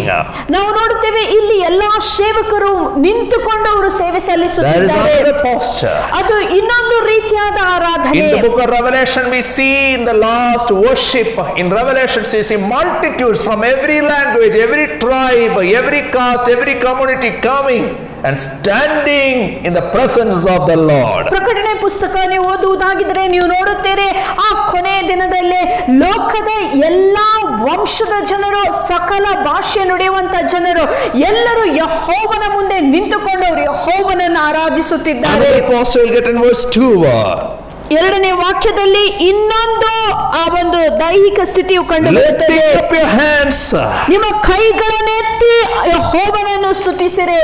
When you lift up the hands, ನೀವು ಕೈಗಳನ್ನೆತ್ತಿ ಆತನನ್ನು ಸ್ತುತಿಸುವಾಗ in that lighted place, ಆ ಒಂದು ಬೆಳಕಿನ ಜಾಗದಲ್ಲಿ, though it is night place, ಅದು ರಾತ್ರಿ ವೇಳೆ ಆಗಿದ್ದರೂ ಸಹ it is a darkness place, ಅದು ಒಂದು ಕತ್ತಲೆ but ಆವರಿಸಿಕೊಂಡಂತ ಸ್ಥಳ. every lamp is lighted. ಆದ್ರೆ ಅಲ್ಲಿ ಎಲ್ಲಾ ದೀಪ ಸ್ತಂಭಗಳ ಮೇಲೆ ದೀಪಗಳು ಉರಿಯುತ್ತಾ And you are ಇವೆ. standing in light in total surrender to the Lord. ಆ ಸಮಯದಲ್ಲಿ ಆ ಬೆಳಕಿನ ದೀಪ ಸ್ತಂಭದ ಬೆಳಕಿನಲ್ಲಿ ನೀವು ಸಂಪೂರ್ಣವಾಗಿ ನಿಮ್ಮನ್ನೇ ನೀವು ಒಪ್ಪಿಸಿಕೊಂಡು And you are telling- ದೇವರ ಮುಂದೆ ನಿಂತುಕೊಂಡು ತಿಳ್ಕೊಂಡಿದ್ದೀರಿ. And you're telling, Lord, ನೀವು ದೇವರಿಗೆ ಹೀಗೆ ಹೇಳುತ್ತಿದ್ದೀರಿ, Lord, ಓ ಕರ್ತನೇ, examine me. ನನ್ನನ್ನು ನೀನು ಪರೀಕ್ಷಿಸು. Whether my hands is clean, Lord. ನನ್ನ ಕೈಗಳು ಶುದ್ಧವಾಗಿದೆಯೋ. Inspect me, Lord. ನನ್ನನ್ನು ನೀನು See ಪರಿಶೋಧಿಸು. my emotions. ನನ್ನ ಭಾವನೆಗಳನ್ನು Whether ಪರಿಶೋಧಿಸು. it is mixed or loyal to you, Lord. ಕರ್ತನೇ, ಅದು ನಿನಗೆ ನಂಬಿಗಸ್ತಿಕೆಯಿಂದ ಮುನ್ನಡೆಯುತ್ತಾ ಇದೆಯೋ ಅಥವಾ ಅದರಲ್ಲಿ ಯಾವುದೇ ತೊಡಕು. Create in me a holy heart, O Lord. ದೇವರೇ, ನನಗೆ ಶುದ್ಧವಾದ ಹೃದಯವು ನನ್ನಲ್ಲಿ A heart ಉತ್ಪಾದಿಸು. that longs after you every ನನ್ನ moment. ಹೃದಯವು ಎಲ್ಲಾ ಕ್ಷಣದಲ್ಲಿ ನಿನಗೋಸ್ಕರ ಬಯಸುವಂತ ಹೃದಯ. Renew your spirit within me, O Lord. ಕರ್ತನೇ, ನನ್ನ ಆತ್ಮವನ್ನು ನೀನು ಶುದ್ಧೀಪಡಿಸು. I want to reflect your holiness, ನಿನ್ನ Lord. ಪರಿಶುದ್ಧತೆಯನ್ನು ನಾನು ಪ್ರತಿನಿಧಿಸಲು ಬಯಸುತ್ತೇನೆ. In last days, ಕೊನೆಯ ದಿನಗಳಲ್ಲಿ Paul prophesied ಪೌಲನು ಹೀಗೆ ಪ್ರವಾದನೆ ಮಾಡಿ ಹೇಳಿದ್ದಾನೆ. in book of 2 Timothy, 2 Timothy ಪುಸ್ತಕದಲ್ಲಿ ಆತನು ಹೀಗೆ ಹೇಳಿದ್ದಾನೆ. chapter 3. He says, last days will be terrible days. ಕೊನೆ ದಿನಗಳು ಕಠಿಣವಾದ ದಿನಗಳಾಗಿರುತ್ತದೆ. Why? ಯಾಕೆ? Inside the church, ಸಭೆ ಒಳಗಡೆನೆ we will have people who lovers of themselves, ತಮ್ಮನ್ನೇ ಮನುಷ್ಯರು ತಾವೇ ಪ್ರೀತಿ ಮಾಡಿಕೊಳ್ಳುವರು, lovers of money, ಹಣದಾಸೆ boastful ಉಳ್ಳವರಾಗಿರುತ್ತಾರೆ, people, ಬಡಾಯಿ proud ಕೊಚ್ಚುಕೊಳ್ಳುವರು, people, ಅಹಂಕಾರಿಗಳು, abusive people, ದೇವರನ್ನು ದೂಷಿಸುವರು, disobedient to their parents, ತಂದೆ ತಾಯಿಗಳಿಗೆ ಅವಿಧೇಯರಾದರು, ungrateful believers, ಕೃತಜ್ಞತೆ ಇಲ್ಲದವರು, unholy category, ಅಶುದ್ಧವಾದ ಜನರು, without love, ಸ್ವಾಭಾವಿಕವಾದ ಮಮತೆ unforgiving ಇಲ್ಲದವರು, category, ಕ್ಷಮಿಸಲಾರದಂತಹ ಜನರು, slanderous people, ಚಾಡಿಕೋರರು, people worshipping Lord, but they don't have self-control over their tongue or food habits. ದೇವರನ್ನು ಅವರು ಆರಾಧಿಸುತ್ತಾ ಇದ್ದಾರೆ, ಆದ್ರೆ ಅವರ ನಾಲಿಗೆ ಮೇಲೆ ಅಥವಾ ಅವರು ತಿನ್ನುವುದರ ಮೇಲೆ ಹತೋಟಿಯನ್ನು ಹೊಂದಿಕೊಂಡಿಲ್ಲ. They'll be brutal, ಅವರು ದುಡುಕುವಂತ ದ್ರೋಹಿಗಳಾಗಿರುತ್ತಾರೆ. not lovers of good. ಅವರು ಒಳ್ಳೆಯದನ್ನು They'll be ಪ್ರೀತಿಸುವವರಲ್ಲ, treacherous, rash people, ಅವರು ಉಗ್ರತೆ ಉಳ್ಳವರಾಗಿರುತ್ತಾರೆ, conceited people.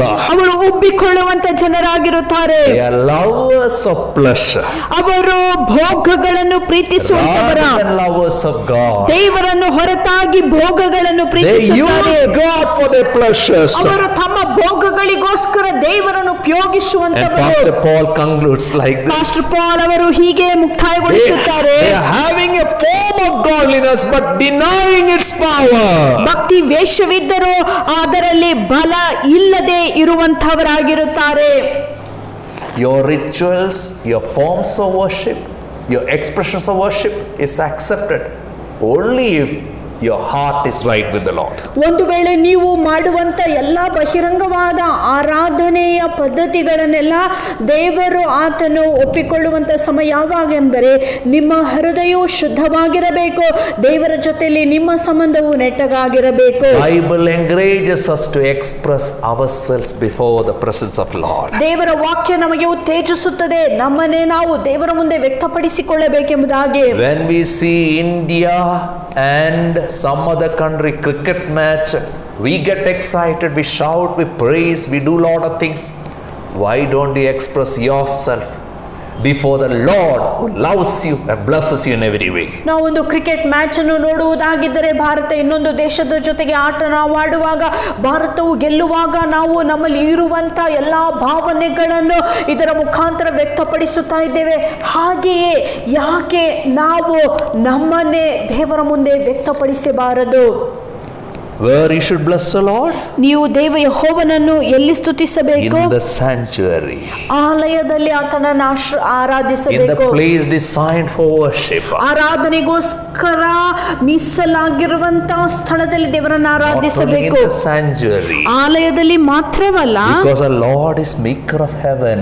ಯಾಕಂದ್ರೆ ನಮ್ಮ ದೇವರು ಭೂಮ್ಯಾಕಾಶವನ್ನು He ಸೃಷ್ಟಿಸಿದಂತ is ದೇವರ not limited to a sanctuary. ಒಂದೇ ಒಂದು ಆಲಯದಲ್ಲಿ ಮಾತ್ರವೇ ಸ್ಥಗಿತನಾದಂಥ For ದೇವರಲ್ಲ. Jewish people, ಯಹೂದ್ಯ ಜನರಿಗೆ couple of times ಅನೇಕ ಸಾರಿ they got this holy place and they idolized it. ಅನೇಕ ಸಾರಿ ಯೆರೂಸಲೇಮ್ ಎಂಬ ಪರಿಶುದ್ಧ ಸ್ಥಳವೇ ಪರಿಶುದ್ಧವಾದ ಸ್ಥಳ ಎಂಬುದಾಗಿ ಅವರು ಪೂಜಿಸುತ್ತಿದ್ದರು. And worshipping the God of the sanctuary, they worship the sanctuary. ಅವರು ಆಲಯದಲ್ಲಿ ಇರುವಂತ ದೇವರನ್ನು ಆರಾಧಿಸುವುದರ ಬದಲಾಗಿ ಆಲಯವನ್ನೇ Their worship was reduced only to the worship that happens in the sanctuary. ಆಲಯದಲ್ಲಿ ನಡೆಯುವಂತ ಆರಾಧನೆಗೆ ಮಾತ್ರವೇ ಅವರ ಆರಾಧನೆ ಸೀಮಿತವಾಗಿತ್ತು. God wants you and me to worship Him when you're far away in your pilgrim journey, throughout your pilgrim journey, and when you approach the temple of God, everywhere, anywhere, you should praise God and worship God in truth and in spirit. ದೇವರು ಬಯಸುತ್ತಾನೆ ನಿಮ್ಮ ಯಾತ್ರೆಯನ್ನು ತೊಡಗುವಕ್ಕಿಂತ ಮುಂಚೆಯಿಂದಲೇ ನಿಮ್ಮ ಪ್ರಾರಂಭವಾಗಬೇಕು. ಯಾತ್ರೆಯಲ್ಲಿಯೂ ಆತನನ್ನು ಆರಾಧಿಸಬೇಕು. ಆಲಯವನ್ನು ಮುಟ್ಟಿ ಯಾತ್ರೆ ಮುಗಿಸಿದ ನಂತರವೂ ಸಹ ಇಡೀ ಯಾತ್ರೆಯ ಪ್ರಯಾಣದಲ್ಲಿ ನೀವು ನಿಜವಾದ ಆರಾಧಕರಾಗಿರಬೇಕೆಂಬುದಾಗಿ ಯೆಹೋವನು ಬಯಸುತ್ತಾನೆ. Jerusalem temple got closed many times. ಅನೇಕ ಸಾರಿ ಯೆರೂಸಲೇಮ್ ಆಲಯವನ್ನು ದೇವರು ಮುಚ್ಚಿದನು. It was demolished, bulldozed by God. ದೇವರೇ ಅದನ್ನು ಸಂಪೂರ್ಣವಾಗಿ ನೆಲಸಮ ಮಾಡಿದನು. To teach God's people. ದೇವರ ಜನರಿಗೆ ಒಂದು ವಿಷಯ ಕಲಿಸುವುದಕ್ಕೆ. God is not dwelling in man-made buildings. ಮನುಷ್ಯನು ಕಟ್ಟಿರುವಂತಹ ಕಟ್ಟಡಗಳಲ್ಲಿ ದೇವರು ವಾಸಿಸುತ್ತಿಲ್ಲ.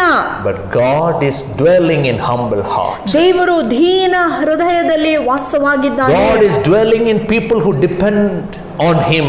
ಆತನ ಮೇಲೆ ಅವಲಂಬಿಸಿಕೊಂಡಿರುವಂತ ಜನರಲ್ಲೇ ದೇವರಿದ್ದಾನೆ. God dwells in hearts where people prepare space for the holy God.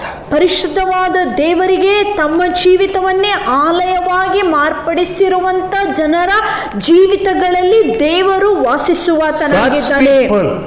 For such people, anywhere, everywhere, they will become a sanctuary to God and they will worship God, and God desires to dwell in such hearts.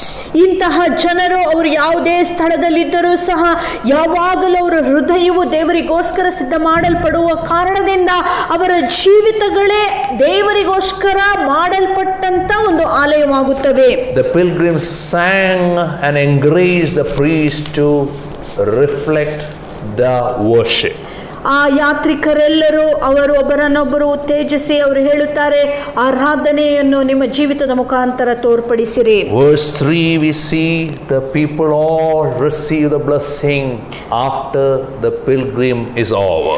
ನಾವು ನೋಡುತ್ತೇವೆ 3ನೇ ವಾಕ್ಯದಲ್ಲಿ ಯಾತ್ರೆ ಮುಗಿದ ನಂತರ ಈ ಎಲ್ಲಾ ಯಾತ್ರಿಕರು ಯೆಹೋವನಿಂದ ಆಶೀರ್ವಾದವನ್ನು ಪಡೆದುಕೊಳ್ಳುತ್ತಾರೆ. May the Lord, the maker of heaven and earth, bless you from Zion. ಭೂಮ್ಯಾಕಾಶವನ್ನು ಉಂಟು ಮಾಡಿದ ಯೆಹೋವನು ಚೀಯೋನೊಳಗಡೆಯಿಂದ ನಿಮ್ಮನ್ನು ಆಶೀರ್ವದಿಸಲಿ. Zion is a place where God comes down to bless His people. ಚೀಯೋನ್ ಎಂಬುದಾಗಿ ಹೇಳುವಾಗ ಪರ್ವತದ ಮೇಲೆ ಜನರನ್ನು ಆಶೀರ್ವದಿಸುವುದಕ್ಕಾಗಿ ದೇವರು ಕೆಳಗಿಳಿದು ಬರುವಾತನಾಗಿದ್ದಾನೆ. He is not limited to Zion alone. He is a God through whom the space, the time, the universe, the stars and everything came into existence. ಆತನು ಕೇವಲ ಚೀಯೋನ್ ಪರ್ವತದ ಮೇಲೆ ಇಳಿದು ಬಂದು ಅಷ್ಟೇ ಒಂದು ಮಿತಿಯಾದ ಸ್ಥಳದಲ್ಲಿ ಇರುವಾತನಲ್ಲ. ಯಾಕಂದ್ರೆ ನಮ್ಮ ದೇವರು ಸಮಸ್ತ ಭೂಮಂಡಲವನ್ನೇ ಭೂಮ್ಯಾಕಾಶವನ್ನು ನಿರ್ಮಿಸಿದಂತ ಯೆಹೋವನಾಗಿದ್ದಾನೆ. He is a creator Lord. ಆತನು ನಮ್ಮ ಸೃಷ್ಟಿಕರ್ತನಾಗಿದ್ದಾನೆ. Nobody can create God. ಯಾರು ದೇವರನ್ನು ಉಂಟು ಮಾಡಲು He ಸಾಧ್ಯವಿಲ್ಲ. created every one of us. ಆತನು ನಮ್ಮೆಲ್ಲರನ್ನು ಉಂಟು ಮಾಡಿದ ಆತನಾಗಿದ್ದಾನೆ. At the same time, ಅದೇ ಸಮಯದಲ್ಲಿ He blesses. ಆತ ನಮ್ಮನ್ನು ಆಶೀರ್ವದಿಸುವಂತ Who He ದೇವರ blesses? ಎಂಥವರನ್ನು ಆಶೀರ್ವದಿಸುತ್ತಾನೆ. Bless you. ಆತ ನಿಮ್ಮನ್ನು ಆಶೀರ್ವದಿಸುತ್ತಾನೆ. This bless you in Hebrew is in singular. ನಿಮ್ಮನ್ನು ಆಶೀರ್ವದಿಸುತ್ತಾನೆ ಎಂಬುದಾಗಿ ಇಬ್ರಿಯ ಭಾಷೆಯಲ್ಲಿ ಬರೆಯಲ್ಪಟ್ಟಂತ ಪದ ಏಕವಚನದಲ್ಲಿದೆ. In other words, God is concerned about individuals. ಇನ್ನೊಂದು ಮಾತಿನಲ್ಲಿ ಹೇಳುವಾಗ ವ್ಯಕ್ತಿಗತವಾದ ವ್ಯಕ್ತಿಗಳ ವಿಷಯವಾಗಿ ದೇವರು ಚಿಂತಿಸುವನಾಗಿದ್ದಾನೆ. Though He is utterly holy, matchless, uncomparable with anything created. ಆತನು ಭಯಂಕರವಾಗಿ ಪರಿಶುದ್ಧನಾಗಿದ್ದರೂ ಸಹ ಈ ಸೃಷ್ಟಿಯಲ್ಲಿ ಆತನಿಗೆ ಹೋಲಿಸುವಂತ ಯಾವುದೇ ಸಂಗತಿ ಇಲ್ಲದಿದ್ದರೂ ಸಹ He is intensely personal. ಆತನು ಅತಿಯಾಗಿ ಸಮೀಪನಾಗಿರುವಂತ ನಿಕಟ He knows each individual. ಆತನು ಪ್ರತಿಯೊಬ್ಬ ವ್ಯಕ್ತಿಗಳನ್ನು He knows the ತಿಳಿದಿದ್ದಾನೆ. were feeling the pains, the wounds of each individual. ಪ್ರತಿ ವ್ಯಕ್ತಿಗಳ ಕನಸುಗಳನ್ನು, ಹೃದಯದ ಆಸೆಗಳನ್ನು, ನೋವುಗಳನ್ನು ತಿಳಿದಾತನು ಆತನಾಗಿದ್ದಾನೆ. In your pilgrim journey, ನಿಮ್ಮ ಯಾತ್ರೆಯ ಪ್ರಯಾಣದಲ್ಲಿ bless the Lord, ನೀವು ಯೆಹೋವನನ್ನು ಸ್ತುತಿಸುವಾಗ God will meet all your needs ಯೆಹೋವನು ನಿಮ್ಮ ಎಲ್ಲಾ ಅಗತ್ಯಗಳನ್ನು ಪೂರ್ತಿಗೊಳಿಸುತ್ತಾನೆ. according to his riches in glory. ಆತನ ಮಹಿಮೆಯುಳ್ಳಿರುವಂತ ಸಂಪನ್ಮೂಲಕಗಳ ಅನುಸಾರವಾಗಿ In the pilgrim journey, ಈ ಒಂದು ಯಾತ್ರೆಯ ಪ್ರಯಾಣದಲ್ಲಿ the last blessing is from the Lord. ಕೊನೆಯ ಆಶೀರ್ವಾದವು ಯೆಹೋವನಿಂದ ಬರುತ್ತದೆ. Every day of our pilgrim journey, ನಮ್ಮ ಜೀವಿತದ we ಪ್ರತಿಯೊಂದು receive ಯಾತ್ರೆಯಲ್ಲಿ one blessing after another from the Lord. ಒಂದಾದ ನಂತರ ಇನ್ನೊಂದು ಆಶೀರ್ವಾದವನ್ನು ಯೆಹೋವನಿಂದ And ಪಡೆದುಕೊಳ್ಳುತ್ತೇವೆ. then when God blesses us, we praise the Lord continuously. ದೇವರು ನಮ್ಮನ್ನು ಆಶೀರ್ವದಿಸುವಂತ ವೇಳೆಯಲ್ಲಿ ನಾವು ನಿರಂತರವಾಗಿ ಯೆಹೋವನನ್ನು Then ಆರಾಧಿಸಲು we offer ಆರಂಭಿಸುತ್ತೇವೆ. needs to our Lord. ಆಗ ನಮ್ಮ ಜೀವಿತಗಳನ್ನು ದೇವರ ಮುಂದೆ And then God ತೆರೆಯುತ್ತೇವೆ. meets every needs of our life. ನಮ್ಮ ಜೀವಿತದ ಪ್ರತಿಯೊಂದು ಅಗತ್ಯಗಳನ್ನು ಆತನು This is ಪೂರೈಸುತ್ತಾನೆ. an abiding life with the Lord. ಕರ್ತನೊಟ್ಟಿಗೆ ನೆಲೆಗೊಂಡು ಮುಂದೆ ಹೋಗುವಂತ ಜೀವನ In ಇದಾಗಿದೆ. Psalm 120, ಕೀರ್ತನೆ the 120ರಲ್ಲಿ psalmist was in the midst of hooligans. ಆ ಕೀರ್ತನೆಗಾರನು ಆತನು ಹೋರಾಡುವಂತ ಜನರ ಮಧ್ಯದಲ್ಲಿ That is ಇದ್ದನು. where he started his pilgrim journey. ಆ ಸ್ಥಳದಿಂದ ಆತನು ತನ್ನ ಪ್ರಯಾಣವನ್ನು He ತೊಡಗಿದನು. was not at home. ಆತನು ಆ ಮನೆಯಲ್ಲಿರಲಿಲ್ಲ. Every day hooligans reminded him that he is not at home there, though he has property, wealth, everything, he is not at home there. He is a stranger in a strange land. ಆತನಿಗೆ ಸ್ವಂತ ಮನೆ ಇರುವುದಾಗಿದ್ದರೂ ಸಹ, ಆ ಊರಿನಲ್ಲಿ ಸ್ವಂತ ಅಸ್ತಿತ್ವ ಇದ್ದರೂ ಸಹ, ಆತನ ಸುತ್ತಲೂ ಇರುವಂತ ಅನೇಕ ದುಷ್ಕರ್ಮಿಗಳು ಆತನಿಗೆ ಮರುಜ್ಞಾಪಿಸುತ್ತಾ ಇದ್ದರು, ಇದು ನಿನ್ನ ಸ್ವಂತದಲ್ಲ ಎಂಬ ಆ ವಿಷಯವನ್ನು. But Psalm 134, ಆದ್ರೆ ಕೀರ್ತನೆ 134ರಲ್ಲಿ ಈಗ ಕೀರ್ತನೆಗಾರನು ನನ್ನ ಮನೆಯನ್ನು ತಲುಪಿದೆ ಎಂಬ ಮನೋಭಾವನೆ from the ಹೊಂದಿಕೊಂಡಿದ್ದಾನೆ. Mount Zion he looks down. ಆತನು ಚಿಯೋನ್ ಪರ್ವತದಿಂದ ಹಿಂತಿರುಗಿ He ನೋಡುವಾಗ, see the road he traveled. ಆತನು ಹಿಂತಿರುಗಿ ನೋಡುವಾಗ ಆತನು ಬಂದಿರುವಂತ ದಾರಿಯನ್ನು He ಗಮನಿಸುತ್ತಾನೆ. remember all the difficult times he ಆತನು had. ಹಾದು ಬಂದಂತ ಎಲ್ಲಾ ಕಷ್ಟ ಪರಿಸ್ಥಿತಿಗಳನ್ನು And he ಮರುಜ್ಞಾಪಿಸಿಕೊಳ್ಳುತ್ತಿದ್ದಾನೆ. realizes ಆತನಿಗೆ ಒಂದು ವಿಷಯ if ಗೊತ್ತಾಗುತ್ತದೆ, God was not there in my pilgrim journey, ಒಂದು ವೇಳೆ ದೇವರು ನನ್ನ ಯಾತ್ರಾ ಪ್ರಯಾಣದಲ್ಲಿ ನನ್ನ ಜೊತೆಯಲ್ಲಿ ಇಲ್ಲದಿದ್ದರೆ I would have not made this. ನಾನು ಇಲ್ಲಿಯ ತನಕ ಮುಟ್ಟುವುದಕ್ಕೆ ಸಾಧ್ಯವೇ ಇರಲಿಲ್ಲ. I am blessed today. ನಾನಿಂದ ಆಶೀರ್ವಾದ I ಹೊಂದಿದ್ದೇನೆ. could see my Lord. ನಾನು ಕರ್ತನನ್ನು ಹೊಂದಿಕೊಂಡಿದ್ದೇನೆ. I could see him face to face. ನಾನು ಆತನ ಮುಖ ದರ್ಶನವನ್ನು I am at ಪಡೆದುಕೊಂಡಿದ್ದೇನೆ. home with my Lord. ನಾನು ಕರ್ತನ ಜೊತೆಯಲ್ಲಿ ಆ ಒಂದು ಒಳ್ಳೆ ಅನುಭವ ಹೊಂದಿಕೊಳ್ಳುತ್ತಿದ್ದೇನೆ. That is the beautiful picture when we see him face to face. ಇದೇ ಸುಂದರವಾದ ಚಿತ್ರ ನಾವು ಆತನನ್ನು ಮುಖಾಮುಖಿಯಾಗಿ ನೋಡುವಾಗ ನಾವು He will ಪಡೆದುಕೊಳ್ಳುತ್ತೇವೆ. wipe all our tears. ಆತನು ನಮ್ಮ ಎಲ್ಲಾ ಕಣ್ಣೀರುಗಳನ್ನು ಒರೆಸುತ್ತಾನೆ. He will wipe all our tears. ಆತನು ನಮ್ಮ ಎಲ್ಲಾ ಕಣ್ಣೀರುಗಳನ್ನು ಒರೆಸುತ್ತಾನೆ. He will say, well done my son. ಆತನು ಹೀಗೆ ಹೇಳುತ್ತಾನೆ, ಒಳ್ಳೆಯದನ್ನೇ ಮಾಡಿದ್ದಿ ನನ್ನ Well ಮಗಳೇ, done my daughter. ಒಳ್ಳೆಯದನ್ನೇ ಮಾಡಿದ್ದಿ ನನ್ನ ಮಗಳೇ. May God help each one of us ದೇವರು ತಾನೇ ನಮ್ಮೆಲ್ಲರಿಗೆ ಸಹಾಯ ಮಾಡಲಿ. to finish our race ನಮ್ಮ ಈ ಒಂದು ಓಟವನ್ನು ಪೂರ್ತಿಗೊಳಿಸುವುದಕ್ಕಾಗಿ and stand before our Lord ನಮ್ಮ ಕರ್ತನ ಮುಂದೆ ನಾವು ನಿಲ್ಲುವಾಗ and then bow down before his holy presence. ಆತನ ಪ್ರಸನ್ನತೆಯ ಮುಂದೆ ಅಡ್ಡಬಿದ್ದು ನಮಸ್ಕರಿಸುವುದಕ್ಕಾಗಿ. God bless all of you. ದೇವರು ತಾನೇ ನಿಮ್ಮೆಲ್ಲರನ್ನು ಆಶೀರ್ವಾದ ಮಾಡಲಿ.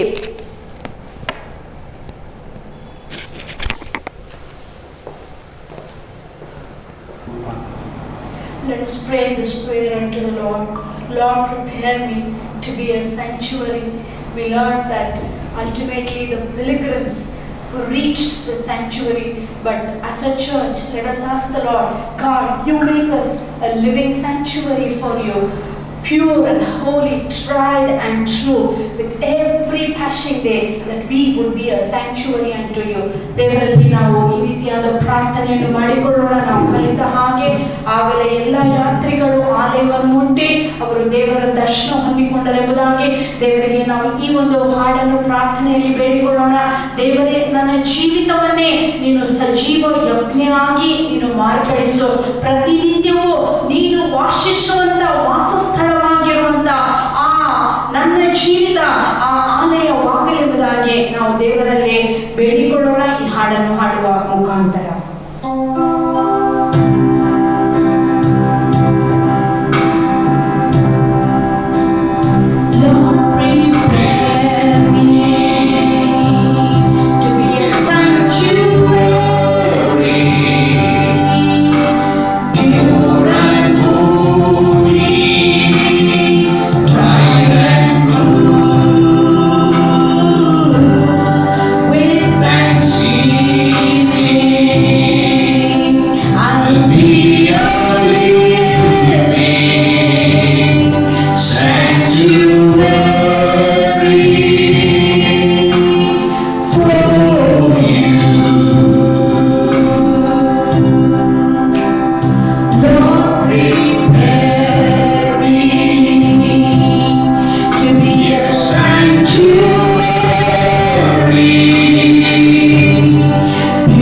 ನಿಜವಾದ ದೇವರ ಆಲಯವಾಗಿ ನಾವು ಮಾರ್ಪಾಡು ಹೊಂದುವುದಕ್ಕಾಗಿ In Jesus' name.